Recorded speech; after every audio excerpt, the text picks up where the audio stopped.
You solve complex problems for a living. You're really good at what you do. People count on your intelligence, and yet when it comes to your own money, something just feels off, doesn't it? It's this quiet frustration, this gap between how smart you are and how your finances actually look. Well, this explainer is all about that gap because the very intelligence that makes you so successful can actually become a trap when it comes to wealth. This is okay, let's dive right into this. The central idea we're going to explore today is called the intelligence trap. And it's this paradox where your greatest strength, your sharp analytical mind, can somehow become your biggest weakness when you're managing your own money. This quote comes from Morgan Housel, the author of The Psychology of Money, and it's a jarring statement. He's not saying there's a weak link between IQ and financial success. He's saying there is almost no link at all.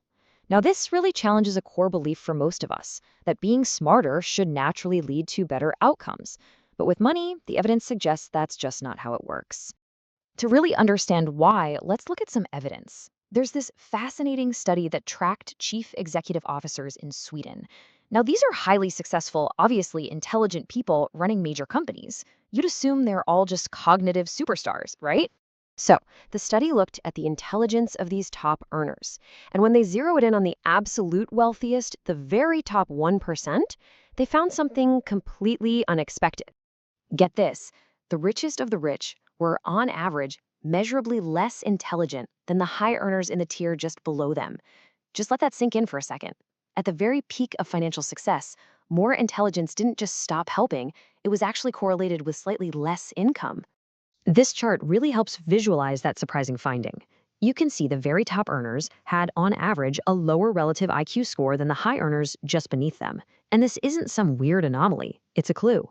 It tells us that a totally different skill set must be at play when it comes to building and, more importantly, keeping extreme wealth. So the crucial question is, why? Why would more intelligence potentially lead to a worse outcome at the very top? If it's not about raw brain power, what is it really about? And this, right here, is the heart of the trap. A powerful intellect doesn't just solve problems, it also builds narratives. It can create these complex, beautiful, and utterly convincing arguments for a really bad idea. You don't lose money because you're stupid. You lose money because your brain is an expert at telling you a compelling story about why this time it's different. This brings us to our second point. If intellect isn't the key driver of success, then what are the drivers of failure? Well, the answers are much more human. We're talking about emotion and ego, those deep forces of fear, greed, and envy that no spreadsheet can ever model away. To see this in action, let's just look at some recent numbers. In 2024, the S&P 500, which is a big benchmark for the US stock market, returned over 25%. I mean, that's a fantastic year by any measure. If you had just put your money in and done absolutely nothing, that's the return you could have seen. But the average investor didn't get that, not even close. According to research from a firm called Dalber, the average investor only earned about 16.5% during that same period. That is a nearly 9% gap, a massive amount of money just left on the table. This isn't a rounding error. So what happened? It wasn't a lack of information or intelligence.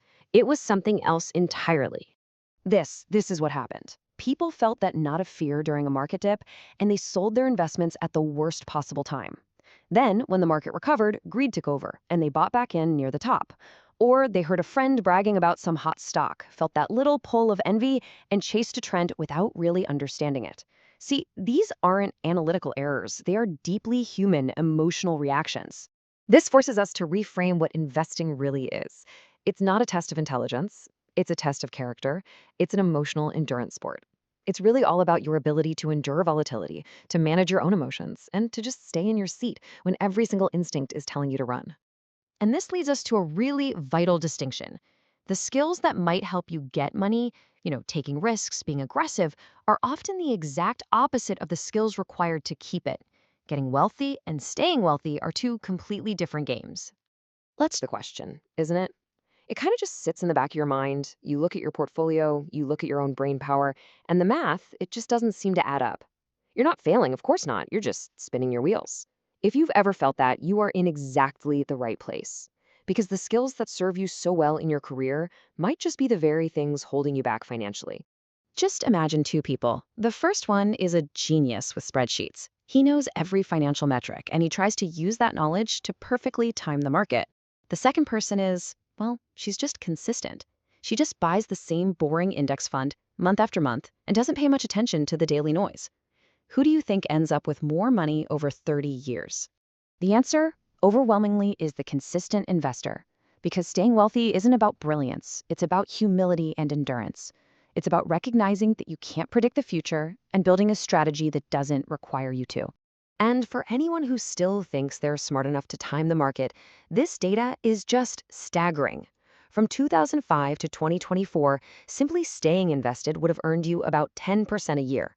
But if you tried to be clever, and in doing so you missed just the 10 best days in the market over that entire 20-year period, your return would have plummeted to 6%.